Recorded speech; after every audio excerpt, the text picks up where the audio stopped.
Hey everyone, if you're here, you're probably interested in e-commerce. Yeah, especially like drop shipping. Right, and figuring out if it still makes sense in 2025. It makes sense. Yeah. We've been going deep into all the recent discussions about drop shipping, trying to cut through the noise and see what's really going on. I think that's what everyone really wants to know. Yeah, our mission for this deep dive is to help you understand if drop shipping is a viable way to build a business today, or if it's kind of over. Yeah, dead. Right. You've probably seen those headlines. Oh, yeah, you see them everywhere. Dropshipping is dead. Yeah. And a lot of people are struggling with it. Absolutely. So the big question is dropshipping really dead in 2025? Well, it's a good question. It is a good question. And to answer that, we need to look at why people are saying that in the first place. Right, so let's get into that. Yeah, let's do that. A lot of our sources are pointing to these big changes on the major platforms. Like what kinds of changes are you seeing?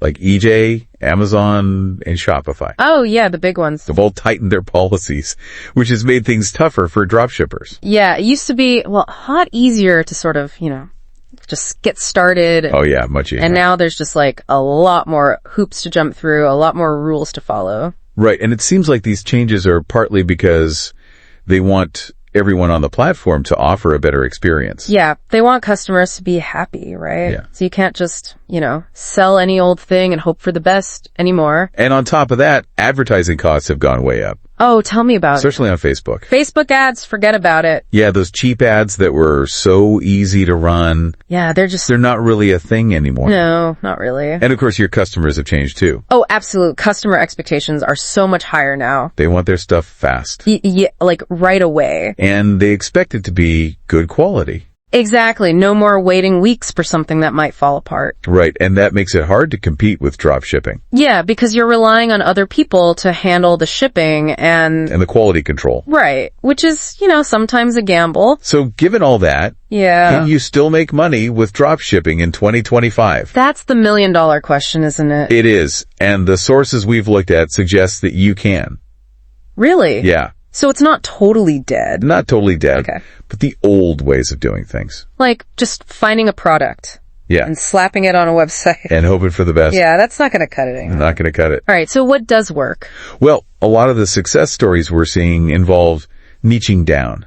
Nicking down. What do you mean by that?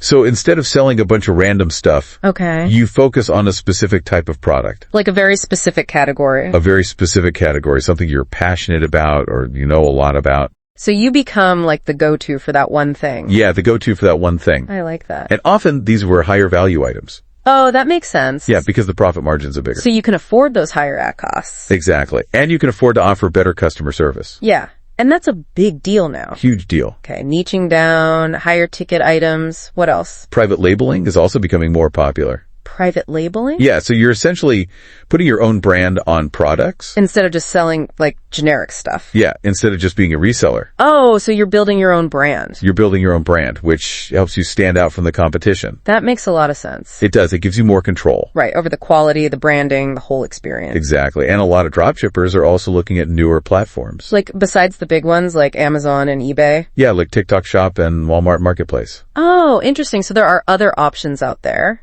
There are other options, and they often have different audiences. And maybe less competition. Maybe less competition. That could be good. It could be really good. All right, so we've got niching down, private labeling, new platforms, anything else? One more thing that keeps coming up. Okay. Organic marketing. Organic, meaning? Meaning you're not just relying on paid ads. Okay. You're using things like SEO. Search engine optimization. Yeah, and you're creating valuable content. Like blog posts, videos. Yeah, to attract customers naturally. So you're not just throwing money at ads and hoping for the best. Exactly. It's about building a long-term presence online. That's smart because paid ads can get really expensive. They can, so it's important to have other ways to bring in customers. Okay, so we've covered what works, but what about what to avoid? Oh, that's important too. Yeah, what are the big no-nos? The biggest one, according to our sources, is selling cheap, generic products. Oh yeah, the stuff you see all over the internet. Exactly, because everyone's selling it. And the margins are probably tiny. Tiny margins, and it's hard to stand out. Makes sense. Another big mistake is thinking you can just run some ads and make a fortune. Like, without putting any effort into building a brand. Right, without building the brand, without focusing on customer experience. Yeah, that's not how it works anymore. Not at all. All right, so we've heard a lot about the challenges. Yeah. But you mentioned success stories earlier. I did. Is there any data on actual drop shippers who are thriving in this environment? Yeah, so while we don't have specific names to share right now, Okay. the sources we've looked at suggest that there are definitely dropshippers out there who are making it work. So it's possible even in 2025. It is possible, and the experts we've heard from say that the market is evolving, not dying. It's like anything, right? You have to adapt. You have to adapt, you have to be smart about it. Okay, so to sum it all up,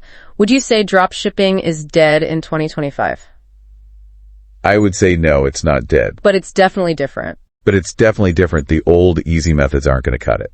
All right, so if someone's listening to this and thinking about trying drop shipping, Yeah? what are the 3 most important things they should keep in mind? Okay, 3 things. Yeah, just the essentials. First, build a brand. Not just a product, but brand. A brand, something people recognize and trust. Okay, that's number 1. Number 2, explore those newer platforms like TikTok Shop and Walmart. Oh, the ones we talked about earlier. Yeah, and make sure you're working with fast, reliable suppliers. Because shipping times are so important. Crucial. Okay, 2 down. What's the 3rd one? Focus on earning and keeping your customers' trust. That's like the foundation of any business, right? It is. You want happy customers who come back for more. Makes sense. And that's how you build a successful business long term. All right, so it's not just about making a quick buck. No, it's about creating something sustainable. And providing real value to your customers. Absolutely. And this whole evolution of drop shipping, Yeah.